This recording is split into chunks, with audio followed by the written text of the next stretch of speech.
Hello everyone, welcome back to my channel. आज मैं आपके साथ कटोरी ब्लाउज़ का फुल वीडियो शेयर करने वाली हूँ। जैसे कि मैंने पिछले वीडियो में बताया था, तो ये है 42 साइज़ का फुल कटोरी ब्लाउज़। तो इसी की वीडियो मैं आपके साथ डिटेल में शेयर करूँगी।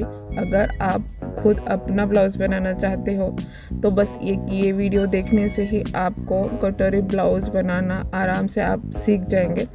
और कटोरी ब्लाउज़ की कटिंग जो है इस वीडियो में नहीं बताऊंगी, मैं फिर कभी बताऊंगी, क्योंकि कल मैंने जल्दी में इसकी वीडियो कटिंग की थी।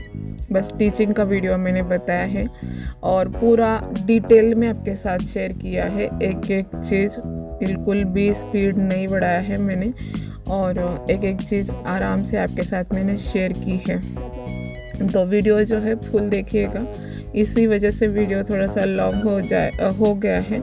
अगर आप बीच में छोड़ देते हो वीडियो देखना तो आपको समझ में नहीं आएगा। तो आज के वीडियो में बस कटोरी ब्लाउज़ की स्टिचिंग ही रहेगी। तो अगर आप इंटरेस्टेड है तो फुल वीडियो देखिएगा। सबसे पहले यहाँ पर मैंने लटकन बना कर रख दिए है, जैसे कि आपने देखा ही है। उसके बाद यहाँ पर ये गले की जो क्रॉस पट्टी होती है, जिनको जॉइंट करके ही हमें गले की पट्टी बनाना होता है और तिरछा जॉइंट करना होता है इनको, जैसे कि आप वीडियो में देख रहे हो। तो इसको भी जॉइंट करके मैं साइड में रख देती हूँ। और उसके बाद ये हो गई कमर पट्टी। तो ये जो पट्टियाँ होती है ना, इनको जॉइंट ही लगाना होता है। छोटे छोटे टुकड़े में हम इसको निकालते हैं।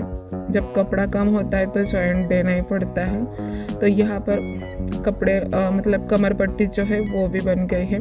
और ये छोटे काम होते हैं ना, मैं ब्लाउज़ बनाने में शुरुआत में ही बना लेती हूँ। ये छोटे काम पहले हो जाते हैं ना, तो बाद में बहुत अच्छा लगता है। जब बैक पार्ट रेडी होता है तो इसमें कमर पट्टी लगानी है, तो कमर पट्टी हमें रेडी मिलती है, बहुत अच्छा लगता है। अभी यहाँ पर स्टार्ट करते हैं अस्तर ज्वाइन करना। तो ये जो स्लीव्स है जोड़ी में मैंने रखा है।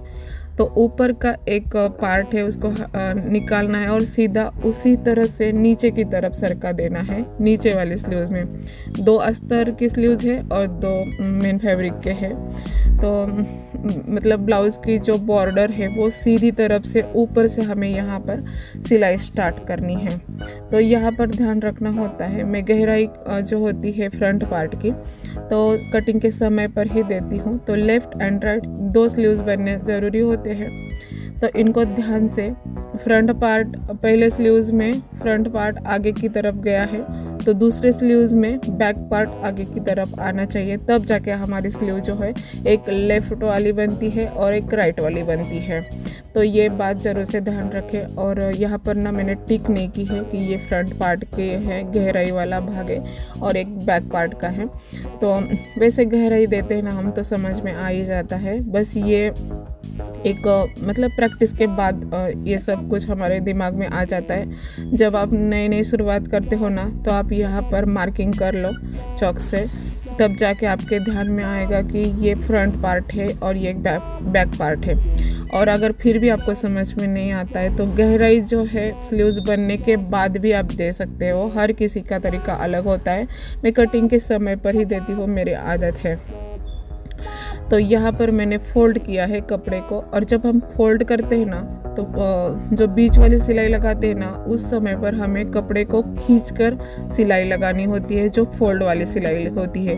उससे क्या होता है, कपड़ा बीच में बिल्कुल भी अंदर नहीं फंसता है, सीधा कपड़ा पूरा के पूरा निकल कर आता है और एकदम फिनिशिंग से हमें स्लीव्स रेडी मिलती है। अभी ये ऊपर वाली जो सिलाई लगाते हैं ना, ये 5 नंबर सिलाई रहती है। इसको हमें हटाना होता है बाद में। बस अभी फिनिशिंग के लिए हम लगाते हैं। ये सिलाई हम नहीं लगाते हैं ना, तो फिर अस्तर और कपड़ा दोनों साथ में अच्छी तरह से फिक्स नहीं होते हैं। जो हम इस अभी ऊपर से सिलाई लगाने वाले हैं, अस्तर ज्वाइंट करने वाले हैं मेन फैब्रिक को। तो हाथ आप देख सकते हो मेरा एकदम मतलब सफाई से काम होना चाहिए, बिल्कुल भी बीच में फुलाव नहीं रहना चाहिए, सिलवटें नहीं रहने चाहिए। और इसी वजह से मुझे कपड़ों में ना प्रेस करने की ज़रूरत नहीं पड़ती है। मेरा काम एकदम फिनिशिंग के साथ ही होता है। हाथ में हमेशा कपड़े के ऊपर फैलाती रहती हूँ, बिल्कुल भी फुला वगैरह बीच में कपड़ा नहीं रहना चाहिए। और सफाई से हमें अस्तर ज्वाइन करना होता है। आप देख सकते हो मैंने यहाँ पर एक पॉइंट भी स्पीड नहीं बढ़ाया है। अभी वॉइस ओवर करने के लिए बैठ गई हूँ मैं इस वक्त, जिस टाइम पर बहुत ज़्यादा शोर शराबा होता है घर में। क्या कर सकते हैं, आज ही मुझे आपके साथ ये वीडियो शेयर करनी थी। तो दूसरे ब्लाउज़ में भी मैंने फिनिशिंग वाली सिलाई लगाई थी, तो अभी जो है अस्तर ज्वाइन कर लेते हैं और एक्स्ट्रा का जो कपड़ा बचता है ना उसको हमें काट के हटा देना है। यहाँ पर ध्यान रखना है आपको, एक स्लीव्स लेफ़्ट और एक स्लीव्स राइट वाली होनी ही चाहिए। अगर आपने कटिंग के समय पर गहराई दे दी है स्लीव्स में, अगर आप बाद में देते हो तो फिर वो झंझट नहीं रहेगा। और अभी मैं आपको दिखाती हूँ, एक लेफ़्ट वाली बन गई है स्लीव्स और एक बन गई है राइट वाली। ये देखो, कई बार मतलब जो नए होते हैं लोग सिलना शुरू करते हैं नए तो उनसे ना ये गलती हो जाती है, दोनों भी स्लीव्स एक साइड के ही हो जाते हैं और फिर प्रॉब्लम होती है कटिंग करने के बाद, उसमें हम कुछ नहीं कर सकते। और ज़्यादा तो ये बॉर्डर वाले स्लीव्स होते हैं ना, तब तो बहुत ज़्यादा प्रॉब्लम होती है। और हाँ, ये गलती मुझसे भी हुई है जब मैंने नया शुरू किया था, तो गलतियाँ सबसे होती हैं। बस ये प्रैक्टिस करने के बाद हमें अपने आप अंदाज़ा आ जाता है। बहुत ज़्यादा प्रैक्टिस की ज़रूरत होती है, तब जाके ब्लाउज़ में अच्छी फिनिशिंग आती है। लेकिन प्रैक्टिस तभी मतलब आती है, प्रैक्टिस काम करने से ही होती है, इसलिए हमें करते रहना चाहिए। मतलब जब आप ब्लाउज़ बनाना शुरू करते हैं ना, तो शुरुआत का कुछ काम ऐसे ही होता है, थोड़ा सा गलती हो जाती है उसमें, लेकिन एक दिन उसमें सुधार करके हम सीख जाते हैं। तो सेम जैसे मैंने स्लीव्स को एक अस्तर नीचे की तरफ सरकाया था, वैसे ही यहाँ पर ये क्रॉस पट्टी है, इसमें भी एक अस्तर जो है नीचे की तरफ सरकाया है। और इसमें आपको दिखाई नहीं दिया होगा, लेकिन इसमें उल्टा सीधा है। ब्लाउज़ के अंदर जो छोटी छोटी बुट्टी होती है ना, तो वो है इसमें। बस ये थोड़ा सा दूर से वीडियो शूट हुआ है, इस वजह से यहाँ से दिखाई नहीं दे रहा है। तो जो सीधा कपड़ा होता है ना, उसके ऊपर रखना है और यहाँ पर ये वाली सिलाई लगानी है। उसके बाद हम जो है अस्तर का कपड़ा है उसे फोल्ड करेंगे और नीचे मैंने एक्स्ट्रा ब्लाउज़ का कपड़ा रखा है ताकि वहाँ पर ना थोड़ा सा सपोर्ट मिले। बहुत ज़्यादा पतला होता है ना कपड़ा, तब जाके ऐसा लगता है यहाँ पर थोड़ा सा सपोर्ट होना चाहिए एक्स्ट्रा कपड़े का, तो वो हम कटिंग करके नहीं हटाएंगे। अगर आपके पास ब्लाउज़ का पीस जो है थोड़ी सी साइज़ बड़ी है, कपड़ा बचता है, तो आप यहाँ पर डबल लेयर वाला ब्लाउज़ जो मेन फैब्रिक है वो भी ले सकते हो। अभी आपको दिखाई दिया होगा इस ब्लाउज़ में बुट्टी है और बाद में आपको दिखाऊंगी मैं अच्छे से। यहाँ पे तो इतना ज़्यादा समझ में नहीं आ रहा है। अभी फिनिशिंग की सिलाई लगाने के बाद अस्तर जो है इसमें ज्वाइन कर लेते हैं। अगर आपको गुम सिलाई वाला क्रॉस पट्टी ज्वाइन करनी है तो ये ऊपर वाले जो सिलाई लगाई है वो मत लगाना, वो भी तरीका मैं आपके साथ कभी शेयर करूँगी। अभी मैंने सिलाई के वीडियो बनाना शुरू किया है तो सोच रही हूँ एक एक चीज़ आपके साथ शेयर करूँ। अभी ये जो है सिंपल ही क्रॉस पट्टी मैंने बना ली है, रेडी हो गई है। अभी इसको हम इसी तरह से लेकर ऐसे ही लेकर ब्लाउज में ज्वाइंट कर सकते हैं। क्रॉस पट्टी बिल्कुल रेडी है। और अभी यहाँ पर ना जो कपड़ा मैंने बीच में छोड़ा था उसकी वजह से अच्छा लग रहा है, नीचे की तरफ थोड़ा सा सपोर्ट मिला है कपड़े का, स्ट्रॉन्ग हो गई है क्रॉस पट्टी। अभी ये है साइड पार्ट, कटोरी का जो साइड पार्ट होता है वो, तो अंदर की तरफ से इसको अस्तर ज्वाइन करना है। और ये पार्ट जो है आपको दोनों भी साथ में ही लेने हैं सिलाई करने के लिए। पहले उनको साथ में सेट करना है, तब जाके ये लेफ्ट एंड राइट बन जाता है। जब कपड़ा उल्टा सीधा होता है ना तो गलती नहीं होती है ज़्यादा, तो गलती तब होती है जब कपड़ा सेम होता है, इसलिए इनको साथ में ही अस्तर ज्वाइन करना है। तो इस तरह से चारों तरफ से हम सिलाई लगाएंगे दोनों को भी, और उसके बाद जो है जो एक्स्ट्रा का कपड़ा है वो कटिंग करके हटा देंगे। और ये जो साइड पार्ट होता है ना उसकी सिलाई इसकी जो कटिंग होती है ना सीधे कपड़े पर होती है। यहाँ पर ये पट्टी ये पार्ट हमें क्रॉस कपड़े में नहीं निकालना होता है, इसके ऊपर ही होता है ब्लाउज़ की फिटिंग। तो ये सीधे कपड़े में ही होता है। जब मैं कटिंग सिखाऊंगी आपको ब्लाउज़ की तब मैं बताऊंगी। अभी तो बस ये स्टिचिंग का वीडियो आपके साथ मैं शेयर कर रही हूँ, ये सीधे तरफ ही रहना चाहिए। तो अभी यहाँ पर ये वाला पार्ट भी बन गया है, इसको भी साइड कर देते हैं और अभी लेते हैं कटोरी।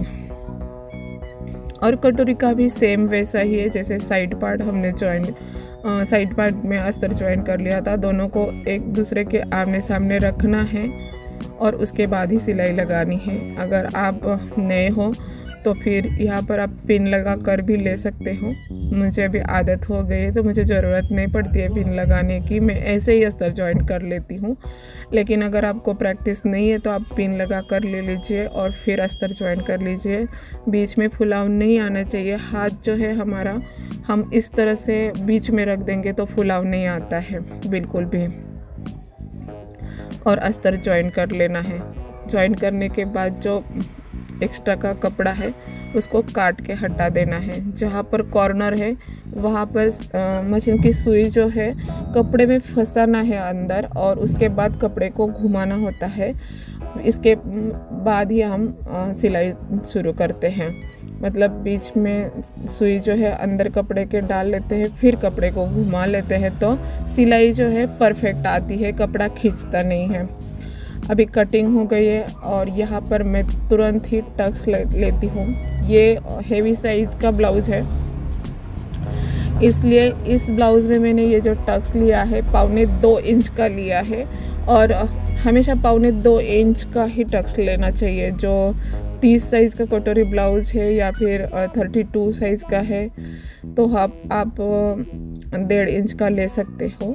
लेकिन उसके बाद ना आप यहाँ पर 2.25 इंच का ही टक्स ले लीजिए, तभी जाके आपकी कटोरी जो है बहुत अच्छे से बनती है। जो 1.5 इंच का टक्स लेते हैं ना तो वो फुलाव नहीं आता है कटोरी में और फैली सी लगती है कटोरी, बहुत ज़्यादा फैलती है, वो फिटिंग में अच्छी नहीं बैठती है। तो 2.25 इंच का ही टक्स लेना होता है। और ऊपर का तो मैं अंदाजे से लेती हूँ, बस तिरछा जहाँ पर मिल जाए वहाँ पर टक्स रखती हूँ मैं। तो मेरे हिसाब से वो 3.5 इंच का बन जाता है। अंदाजे से ही लेती हूँ मैं, लेकिन कई बार मैंने नाप के देखा है वो 3.5 इंच का बन जाता है। अगर आपको नाप कर ही टक्स ऊपर का भी लेना है तो फिर आप 3.5 की हाइट रखिए और चौड़ाई जो है 2.25 इंच की रखिए, कटोरी जो है परफेक्ट बन जाएगी। ठीक है, तो ये देख सकते हो आप कटोरी में फुलाव आ गया है। अभी इसकी भी कटिंग होगी, लेकिन स्टिचिंग के बाद मैं आपके साथ शेयर करूँगी कहाँ पर कटोरी की कटिंग करनी है। अभी लास्ट में ले लिया है मैंने बैक पार्ट, अस्तर जॉइंट हो गया है सारे पार्ट में, बस ये बैक पार्ट बचा है। इसमें हमें डिज़ाइन देनी है तो सीधा कपड़े पर ही डिज़ाइन दूंगी मैं। सिंपल डिज़ाइन है इसलिए कैनवास की कोई ज़रूरत नहीं पड़ेगी। मैंने कैनवास ले लिया था लेकिन इसमें ज़रूरत नहीं, इतना मुश्किल नहीं है ये डिज़ाइन। तो यहाँ पर देख सकते हो आप, शोल्डर 5 इंच का लिया है, गले की चौड़ाई मैंने मार्किंग तो 2 इंच की कर दी है। लेकिन अगर आपका गले की जो गहराई है बहुत ज़्यादा है, मेरे हिसाब से ये 12 इंच की हो गई थी, तो इसलिए गले की चौड़ाई जो है हमें कम करनी पड़ती है। वो तो आप आगे देख लीजिएगा आगे किस तरह से मैं करती हूँ। तो यहाँ पर मुझे पंचकोनी गला बनाना है ब्लाउज में। तो फ़िलहाल तो रख दी है मैंने 2 इंच की चौड़ाई, लेकिन गले की गहराई इतनी ज़्यादा है, ऊपर से कस्टमर ने इस बार 1 इंच और बड़ा कर ले गले की मतलब गहराई देने के लिए बोला है। गले की जो लंबाई होती है वो बढ़ाने के लिए बोल दिया था, तो इसी वजह से मैंने 1 इंच बढ़ा के लिया है। तो 12 इंच से भी ऊपर हो गया है, इसलिए मैं यहाँ पर गले की चौड़ाई कर दूँगी कम, 2.25 इंच और 1 सूता कम कर दूँगी। मतलब 2.25 इंच के बीच में रख दिया है मैंने 2 और 2.25 के बीच में जो सूत होता है 1 सूत वो रख दिया है। तो यहाँ पर लगभग मेरे हिसाब से 1.5 इंच और 1 सूत हो गया है एक्स्ट्रा, तो वहाँ पर मार्किंग की है। और इसी तरह से पलट कर इसमें इस तरफ से भी ये जो चौक की मार्किंग है छाप लगा कर निकाल दी है और उसी तरह से मार्किंग कर लेंगे और सीधा कपड़े पर ही हम ब्लाउज़ का जो गला है कपड़े पर ही बनाएंगे। 3 निशान लगा दिए हैं मैंने। गले की चौड़ाई जहाँ पर ले ली है वहाँ पर, और बीच वाला सेंटर निकाल दिया है। तो ये देखिए पतला कपड़ा है, फिसलने वाला है, तो एक पिन लगाएंगे, क्योंकि गले की जब भी सिलाई लगती है ना तो सेंटर का बहुत ज़्यादा महत्व होता है यहाँ पर। इसमें बिल्कुल भी गड़बड़ नहीं होनी चाहिए। आज भी मैं पिन लगा कर ही गले की डिज़ाइन बना लेती हूँ, और बीच वाली सिलाई लगा दी है ताकि कपड़ा इधर उधर फिसले ना। तो उसके बाद जो है गले की डिज़ाइन जो है एकदम परफेक्ट उतरती है। यहाँ पर जल्दबाजी की कोई ज़रूरत नहीं होती है, और जल्दबाजी करनी भी नहीं चाहिए, क्योंकि पीछे के गला मतलब एकदम परफेक्ट आना चाहिए। उसके ऊपर ही ब्लाउज़ का जो भी है लुक होता है। यहाँ पर भी मैंने एक्स्ट्रा कपड़ा रखा है बीच में, एकदम सिलाई के पास में नहीं कटिंग करूँगी, बीच में कपड़ा छोड़ दूँगी। इससे क्या होता है, हम सीधा कपड़ा फोल्ड करने वाले हैं तो यहाँ पर कपड़े का सपोर्ट मिल जाता है। एक्स्ट्रा का कपड़ा वैसे भी हम कट करके फेंक ही देने वाले होते हैं, इस वजह से बीच में कपड़ा छोड़ देती हूँ मैं, ताकि यहाँ पर जो है कपड़ा जो है एकदम टाइट हो जाए, थोड़ा सा मोटा हो जाए और सपोर्ट मिल जाए सिलाई को। वैसे भी इसके ऊपर हम लेस लगाने वाले हैं तो और भी अच्छा स्ट्रॉन्ग बन जाता है ब्लाउज़। सीधा फोल्ड कर देते हो और वैसे भी ऊपर से सिलाई लगा लेते हो ना, तो वहाँ पर कपड़ा टिकने वाला नहीं होता है। तो यहाँ पर भी मैंने फोल्ड करने से पहले कपड़ा और अस्तर को खींच के बीच में एक सिलाई लगा दी है। इससे क्या होता है, हमारा गला जो है एकदम फिनिशिंग के साथ उतरता है। जैसे हम कैनवास में गले की डिज़ाइन बनाते हैं ना, सेम वैसे उतरता है। तो बीच वाली जो सिलाई है दोनों को खींच के लगानी चाहिए। जहाँ पर भी आप फोल्ड करने वाले होते हो, जैसे कि कमर पट्टी फोल्ड करने हैं या फिर स्लीव्स में अस्तर फोल्ड करना है, वहाँ पर खींचकर आप सिलाई बीच में एक लगाना ही ज़रूरी होता है। तो मैंने यहाँ पर भी लगा दिया है। ऊपर वाली भी सिलाई लगा दी है जो फिनिशिंग वाली होती है ऊपर की, और उसके बाद अभी अस्तर ज्वाइन कर लेते हैं बाकी के पार्ट पे। तो आप देख सकते हो शोल्डर की पट्टी जो है बड़ी हो गई है, उसकी भी कटिंग करेंगे हम, लेकिन आगे का पार्ट ज्वाइन करने के बाद उसकी कटिंग होगी। तो वो भी किस तरीके से करना है वो आपको आगे देखना है। वीडियो जो है कंटिन्यू कर लीजिएगा, नहीं तो बीच में अगर आप कोई भी पार्ट स्किप करते हो ना तो फिर आपको ये बिल्कुल भी समझ में नहीं आएगा। ये कोई और चीज़ नहीं है जो बीच में छोड़ दी तो अपने आप पता चलेगी। इसीलिए मैंने वीडियो में एक भी पार्ट यहाँ पर स्किप नहीं किया है, एक एक पार्ट आपके साथ शेयर किया है। जहाँ पर ज़रूरत नहीं है वहाँ पर स्पीड बढ़ा दी है, और ताकि आप अच्छे से समझ जाए। वीडियो इसी वजह से थोड़ी सी लॉन्ग हो गई है। तो अभी लेते हैं पीछे के टक्स। तो कैसे लेना है ये देखिए, जो मार्जिन में चला जाएगा 1.5 इंच उसको छोड़कर फोल्ड करना है, और बीच में यहाँ पर एक कट लगा लेना है। और जो सेंटर आएगा ना उसको सिलाई के मशीन की जो किनारे होते हैं ना वहाँ पर आपको रख देना है, दोनों को साथ में उठाना है। अब ऐसे ही ले लेते हो तो जो ऊपर का अस्तर होता है ना वो अलग हो जाता है और सिलाई लग जाती है सिर्फ और सिर्फ अस्तर को, और जो ब्लाउज़ का पीस होता है वो उसमें से निकल जाता है। तो दोनों को साथ में सिलाई लगना बहुत ज़्यादा ज़रूरी होता है। जो मशीन का हमारे किनारी होती है ना वहाँ पर आप रख लीजिए ब्लाउज़, और उसको दोनों हाथ से उठा लीजिए और वहाँ पर सिलाई लगा लीजिए। और यहाँ पर देख सकते हो टक्स लगाने के बाद इस तरफ थोड़ा सा कपड़ा जो है नीचे की तरफ झुकता है, और इसकी वजह से आपका ब्लाउज़ जो है तिरछा नज़र आता है। जब आप तिरछा नज़र आता है मतलब जब आप ब्लाउज़ रेडी हो जाता है ना तब आपको दिखाई देता होगा। और अगर आप वहाँ पर कटिंग करके कपड़ा नहीं हटाते हो तो इसकी वजह से आर्म होल में ना सिलवटें आना शुरू हो जाता है। तो वही कारण होता है आर्म होल में सिलवटें आने का। तो वो कपड़ा आपको कट करके हटाना है और सीधा ब्लाउज़ को बनाना है। जितना ज़रूरी है उतना ही हटाना होता है। यहाँ पर टक्स हमने छोटे टक्स लगाए हैं, जितनी गले की लंबाई है, गला जहाँ तक होता है ना ब्लाउज़ का उतनी ही लंबाई टक्स की रखनी होती है। अगर गला और भी ज़्यादा कम होता तो थोड़ा सा टक्स आप और थोड़े से हाइट बढ़ाते तो भी चल जाता, लेकिन गले की जितनी हाइट है वहाँ तक ही आपको टक्स रखने हैं। उसके बाद कमर पट्टी जॉइंट कर ली है सेम वैसे ही जैसे मैंने आपके साथ में पहले थोड़ी देर पहले बताया था। फोल्ड करके खींच कर कपड़ा हमें लेना है। कमर पट्टी रेडी करके रखी थी, जहाँ पर टक्स है वहाँ पर थोड़े से प्लेट्स लेनी है ताकि खिंचाव नहीं आए कमर पट्टी में। और आप देख सकते हो बैक पार्ट हमारा रेडी हो गया है। अभी इसमें लेस लगाएंगे लेकिन शोल्डर जॉइन करने के बाद लगाएंगे। तो सबसे पहले ये फ्रंट पार्ट तैयार कर लेते हैं। यहाँ पर मैंने कटोरी लगाना स्टार्ट किया है नीचे से। 2 कटोरी लगानी होती है तो एक नीचे से लगाती हूँ मैं और एक ऊपर से लगाती हूँ। इससे क्या होता है हमें अंदाज़ा आ जाता है कि कितना एक्स्ट्रा हो गई है कटोरी। कटोरी अगर एक्स्ट्रा हो गई है तो वो ऊपर की तरफ रहनी चाहिए, नीचे की तरफ नहीं आनी चाहिए। देख सकते हो आप ऊपर जितना बचा है ना, तो कटोरी उतनी ही हम ऊपर छोड़ देंगे दूसरे कटोरे में। और अगर हम इस तरह से लगाते हैं ना तो हमारी कटोरी लगाने का तरीका बिल्कुल भी गलत नहीं होता है। कटोरी गलत तरीके से नहीं लगती है। जो एक्स्ट्रा बचा है वो ऊपर की तरफ बचा है वो हम कट करके हटा देते हैं। नीचे की तरफ हम कट करते हैं ना तो वो तिरछी कटोरी हो जाती है, तो इसलिए नीचे की तरफ बिल्कुल भी बचना नहीं चाहिए। तो इसीलिए मैं एक नीचे की तरफ लगाती हूँ और उससे हमें अंदाज़ा आ जाता है कि कितना बचती है कटोरी।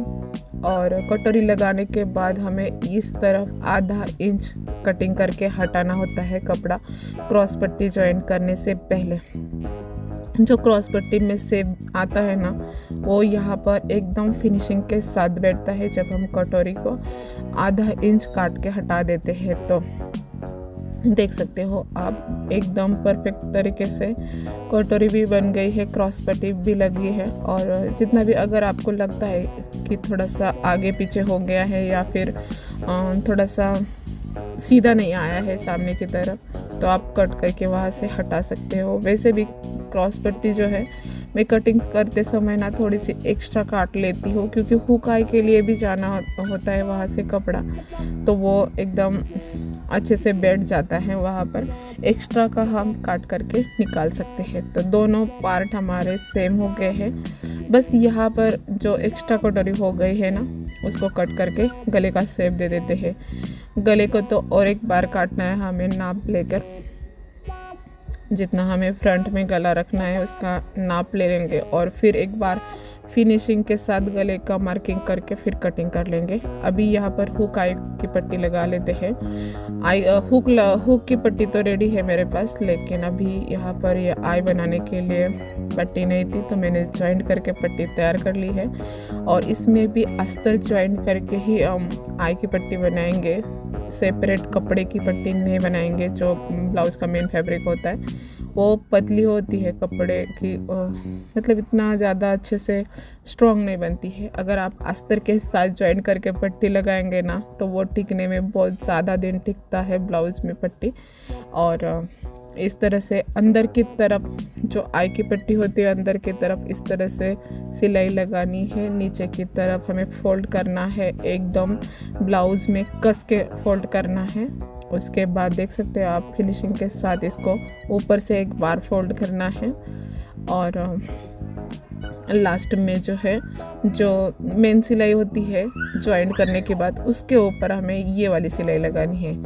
अगर आप मशीन पर आई बनाने वाले हो तो ये वाली सिलाई आपको 5 नंबर की लगानी है, लेकिन इस ब्लाउज़ में हाथ से आई बनेंगे। इस कस्टमर को हाथ में बने हुए जो आई होते हैं हाथ से वही पसंद है, तो इसमें हम मशीन से नहीं बनाएंगे। और 1-2 सिलाई और ज़्यादा लगाएंगे ताकि ये जो है पट्टी है हमारी एकदम फिट बैठे। ब्लाउज़ में ब्लाउज़ ख़राब होने के चांसेस सिर्फ यहाँ पर होते हैं, जो आई की पट्टी होती है वही ख़राब हो जाती है। तो इसको फिटिंग एकदम अच्छे से देना बहुत ज़्यादा ज़रूरी है। ब्लाउज़ आप कितने टाइम में सिलते हो इससे ज़्यादा किस तरह से आपकी ब्लाउज़ में फिनिशिंग है वो बहुत ज़्यादा इम्पोर्टेंट होती है। लोग बोलते हैं ना दिन में 15 ब्लाउज़ बनाते हैं, हम 10 ब्लाउज़ बनाते हैं, तो वो लोग इतना बारीकी से नहीं सोचते हैं, इसीलिए उनके ब्लाउज़ इतने एक दिन में हो जाते हैं। मैं मुश्किल से 4 ब्लाउज़ बना लेती हूँ दिन में। कभी कभी बहुत ज़्यादा टाइम देती हूँ तो 5 ब्लाउज़ बनते हैं मेरे, नहीं तो नहीं। और 1 से 1.5 घंटा मुझे एक अस्तर का ब्लाउज़ बनाने के लिए लगता है। वैसे भी कटोरी ब्लाउज़ ना सबसे सारे ब्लाउज़ों के बारे में अगर हम सोचेंगे ना, सबसे ज़्यादा टाइम लेने वाला ये कटोरी ब्लाउज़ ही होता है। तो यहाँ पर हुक की पट्टी को भी सेम हमें वैसे ही फोल्ड करना है, एकदम कस के नीचे से। तो यहाँ पर ना एकदम फिनिशिंग के साथ ब्लाउज़ हमारा बैठता है, देख सकते हो आप। अगर आप यहाँ पर गैप रखोगे ना फोल्ड करने के समय पर, तो पट्टी जो है नीचे की तरफ रहेगी थोड़ी सी, वो देखने में अच्छा नहीं लगता है। यहाँ पर एकदम कस के सटा कर फिट करके हमें फोल्ड करना है। और ऊपर से यहाँ पर एक सिलाई लगा ली है। और अस्तर और मेन फैब्रिक के बीच में फोल्ड करते समय जो दाब टिप होती है वो लगानी बहुत ज़्यादा ज़रूरी होती है। तो वो 2 काम करती है। एक बॉर्डर होती है हुक लगाने की, वही बॉर्डर है, उसके नीचे ही हुक लगते हैं जो हमने दाब टिप लगाई होती है अस्तर को फोल्ड करने के टाइम पर। तो यहाँ पर हो गए हमारी हुक और आई की पट्टी तैयार। तो नीचे की तरफ से सेम रखेंगे एक साथ जोड़कर, और ऊपर देख सकते हो आप। तो गले का शेप दे देना है। गला जितना हमें रखना है उसमें आधा इंच एक्स्ट्रा बढ़ाकर हमें यहाँ पर कटिंग करनी है। तो इस ब्लाउज़ में मेरे हिसाब से 6.5 गला रखा है उन्होंने। तो हमें यहाँ पर 7 इंच का गला बनाना है और अच्छी तरह से राउंड शेप देकर यहाँ पर कटिंग करनी है। शेप देने के लिए आप मार्किंग कर लीजिए, नए हो तो थोड़ा सा टाइम लगता है, ये भी बहुत ज़्यादा इम्पोर्टेंट होता है। जैसे पीछे का गला इम्पोर्टेंट होता है ना, सेम वैसे ही आगे का भी गला इम्पोर्टेंट होता है। शेप अच्छे से आना चाहिए और इसके लिए आपको प्रैक्टिस की बहुत ज़्यादा ज़रूरत है। तो उसके बाद यहाँ पर क्रॉस पट्टी लगाएंगे गले की, और क्रॉस पट्टी आपको खींच के लगानी है। लोग बोलते हैं ना शोल्डर गिरते हैं, कंधे गिरते हैं, तो उसका कारण ये भी होता है कि आप वहाँ पर गले की पट्टी जो है खींच के नहीं निकालते और लगाते हो। आप खींच के लगाओगे ना तो वहाँ पर वो टाइट बैठती है और शोल्डर जो है बिल्कुल भी लूज़ नहीं पड़ते हैं और ना ही आपके कंधे गिरते हैं। तो एक बार इस तरह से फोल्ड करेंगे, क्योंकि ये है तुरपाई वाला गले की पट्टी। जो भी एक्स्ट्रा कपड़ा है उसको हटाएंगे। ये पट्टियाँ मैंने छोटी छोटी निकाली थी, इस वजह से ज़्यादा नहीं निकला है एक्स्ट्रा का कपड़ा। अगर ज़्यादा होता है तो आप वहाँ से हटा दीजिए, नहीं तो वहाँ पर ना पट्टी थोड़ी सी मतलब मोटी मोटी बनती है, वो अच्छा नहीं लगता है। और कटिंग करके हटा देते हैं, एकदम पतली तुरपाई वाली पट्टी बनती है। और अभी जो सिलाई लगा रही हूँ मैं, ये 5 नंबर की सिलाई है, जो कि तुरपाई करने के बाद इसको निकाल के हटाना पड़ता है। और अगर आप वैसे ही रखना चाहते हो तुरपाई करने के लिए तो आप रख सकते हो, लेकिन मैं लगा कर देती हूँ। भाभी फिर तुरपाई करने के बाद भाभी इसको हटा देती है। तो अभी ले लिया है इस तरफ का, सेम वैसे ही सामने की तरफ ब्लाउज़ में एकदम कस के फोल्ड करना है और पट्टी को खींचते हुए पट्टी खींचनी होती है। ब्लाउज़ का कपड़ा बिल्कुल भी नहीं खींचना होता है, गला जो है हमारा बिगड़ जाता है खींचने के बाद।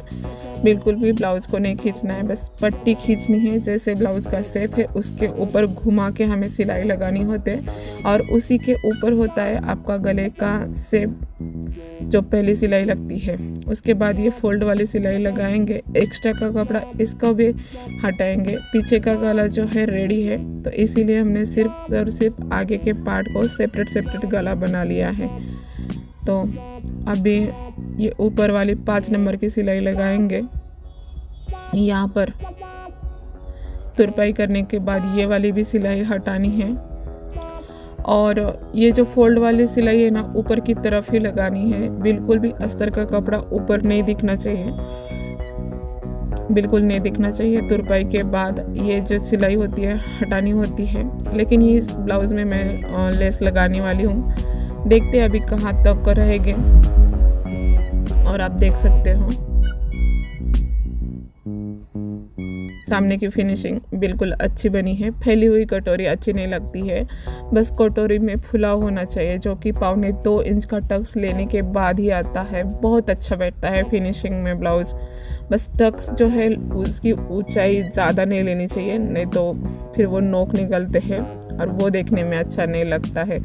जो हाइट होती है वो टक्स वाली वो कम लेनी है। अभी देख सकते हो इस ब्लाउज़ में बूटी है, इस तरफ अभी अच्छे से दिखाई दे रहा है।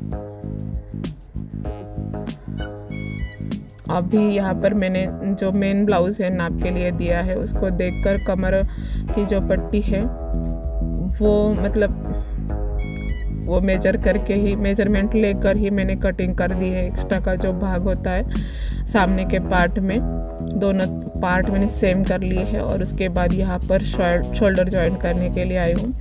और शोल्डर जो है, जो एक्स्ट्रा है कपड़ा, वो स्लीव्स की तरफ हमें रखना है, क्योंकि हमने गले की चौड़ाई बाद में कम कर दी थी। गले की जो लंबाई होती है थोड़ी सी ज़्यादा हो जाती है ना, तो गले की चौड़ाई हमें कम करनी होती है, नहीं तो शोल्डर जो है गिरते हैं हमारे, गला जो है फैल जाता है बहुत ज़्यादा। जितना डीप गला होता है उतना ज़्यादा गला ऊपर से फैलता है और शोल्डर गिरना शुरू होता है। इसी वजह से हमें गले की चौड़ाई जो होती है पीछे की वो कम करनी होती है। और फिर यहाँ पर शोल्डर जॉइन करने के बाद ना एक्स्ट्रा कपड़ा हो जाता है शोल्डर में, तो वो हमें जहाँ पर स्लीव्स लगी होती है ना उस तरफ ही रखना होता है, इस तरफ नहीं रख सकते। तो कटिंग करेंगे हम उसकी भी आगे। आप वीडियो जो है पूरा देखिएगा, आपको समझ में आ जाएगा। बीच में छोड़ दोगे ना आप तो समझ में नहीं आएगा कि जो एक्स्ट्रा कपड़ा बचता है उसकी कटिंग कैसे करनी होती है। तो यहाँ पर सबसे पहले गला बन गया है, वहाँ पर ये लेस लगा लेते हैं। जहाँ पर कोने निकलने हैं वहाँ पर हमें फोल्ड करके ही स्लीव्स लेस को घुमाना है, एक प्लेट लेकर। इस तरह से समझ में आना चाहिए कि यहाँ पर पॉइंट है या फिर कोन बना हुआ है। और जब आप लेस लगाते हो ना तो सिलाई जो है एकदम लूज़ करनी है। जो सिलाई टाइट लूज़ करने का बटन होता है ना उसको घुमाना है और लूज़ करनी है, जितना हो सकती है उतनी लूज़। और 5 नंबर की सिलाई रखनी है, तब जाके लेस जो है अच्छे से बैठती है, खिंचाव नहीं आता है उसमें। अगर आप जैसे सिलाई पर आप ब्लाउज़ बनाते हो ना उतनी सिलाई टाइट रखेंगे और 3 नंबर सिलाई पर आप सिलाई लगाओगे ना तो लेस जो है बहुत ज़्यादा खिंचाव आता है, लेस अच्छे से बैठती नहीं है। लेस लगाने के टाइम पर लूज़ रखना होता है सिलाई को और 5 नंबर की सिलाई लगानी होती है। उसके बाद देख सकते हो आप कितनी फिनिशिंग के साथ यहाँ पर लेस जो है लग गई है। और लेस यहाँ पर मेरे हिसाब से आधा इंच से भी थोड़ी सी ज़्यादा चौड़ी है। इस वजह से जहाँ पर गले का शेप लगा हुआ है ना वहाँ पर वो ऊपर उठने लगी थी, तो वहाँ पर हमने एक और सिलाई लगाकर उसको फिनिशिंग के साथ सेट कर लिया है। और गले में अगर लेस लगती है ना तो भी शोल्डर नहीं गिरते हैं, क्योंकि लेस की सपोर्ट की वजह से ना एकदम फिटिंग में टाइट बैठते हैं। अभी 2 तरीके हैं ये जो एक्स्ट्रा का कपड़ा है उसको हटाने का। आप देख सकते हो इस तरह से भी आप कटिंग कर सकते हो। ये देख लीजिए, जहाँ पर शोल्डर जॉइंट हुआ है उससे 1 इंच आगे आपको एकदम सीधा आना है और इस तरह से शेप देना है। सामने की जो गहराई है उसको ध्यान में रखते हुए आपको शेप दे देना है और उसकी कटिंग करनी है।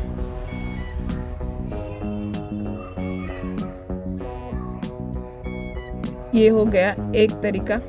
यहाँ पर सिलाई लगाकर अस्तर और मेन फैब्रिक को जॉइन कर लेते हैं।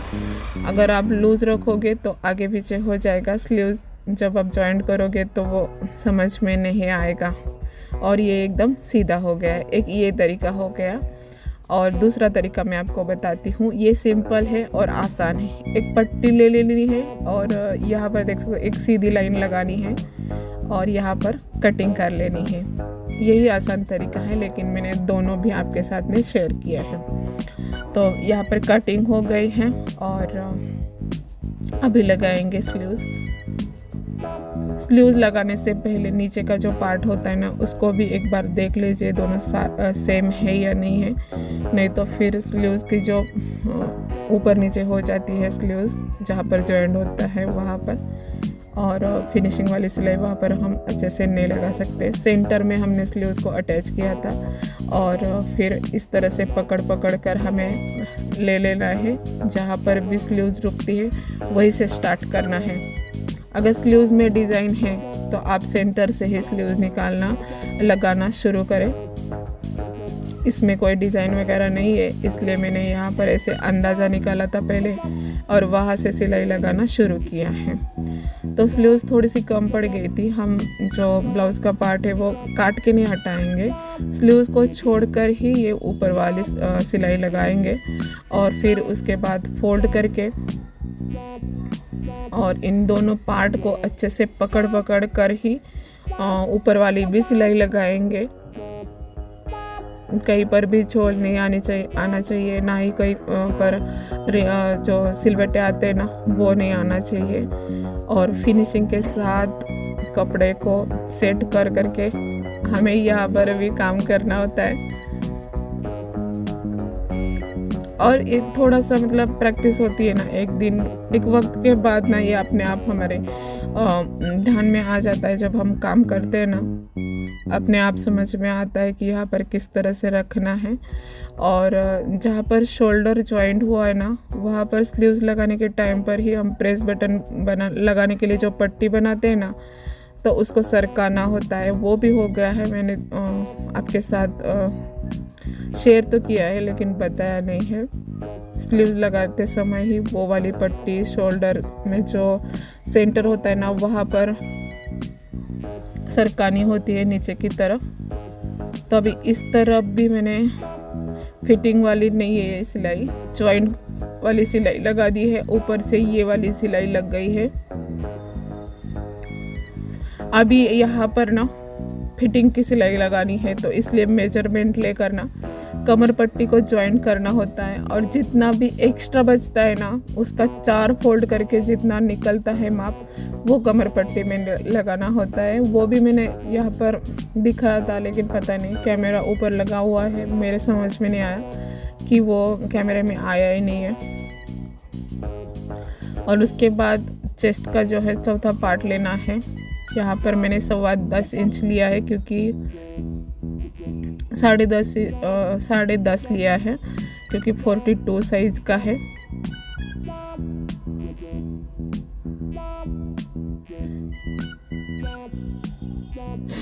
और 6.5 है स्लीव्स राउंड। फिटिंग के पहले निशान लगा लेते हैं और उसी के बाद ये फिटिंग की सिलाई लगती है।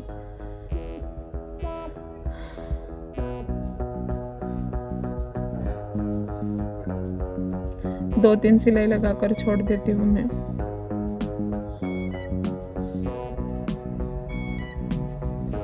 नई ओवरलॉक की ज़रूरत पड़ती है। और एकदम फिनिशिंग के साथ ब्लाउज हमारा बनकर तैयार हो गया है।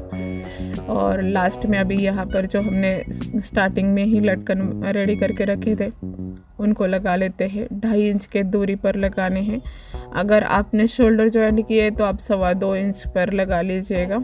अगर शोल्डर जॉइंट नहीं किए है तो 2.5 पौने 3 के इंच पर आप लगा सकते हो। शोल्डर आगे की तरफ झुकते हैं ना, तो फिर यहाँ पर थोड़ा सा मतलब ये जो लटकन की डोरी लगाने का जो गैप है थोड़ा सा ज़्यादा होना चाहिए। 2.5 इंच का रखोगे आप तो फिर शोल्डर जोड़ने के बाद फिर 2 इंच का ही हो जाएगा वो गैप, तो वो सही नहीं रहता है। शोल्डर जॉइंट करने के बाद 2.5 इंच का रहना चाहिए। और आप देख सकते हो ब्लाउज यहाँ पर रेडी है। आज की मेरी ये वीडियो आपको कैसी लगी कमेंट करके ज़रूर बताइएगा। मिलते हैं नेक्स्ट वीडियो।